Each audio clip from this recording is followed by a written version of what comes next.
This video was captured Wednesday night by meteorologist Brett Adair during the worst of Hurricane Milton. We were down to the south around Venice Beach when the storm surge actually came in.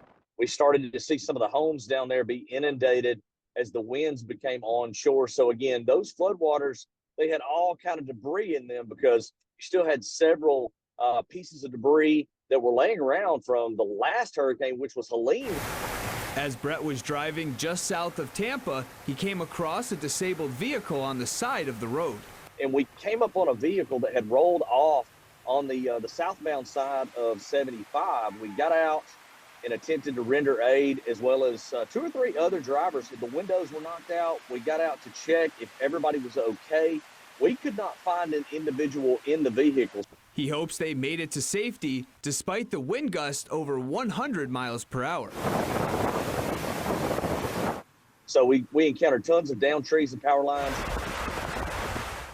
Several metal roofing structures ripped off, those gas station awnings. They didn't stand a chance with that type of wind. In addition to the violent winds, storm surge, and tornadoes, millions of people are without power.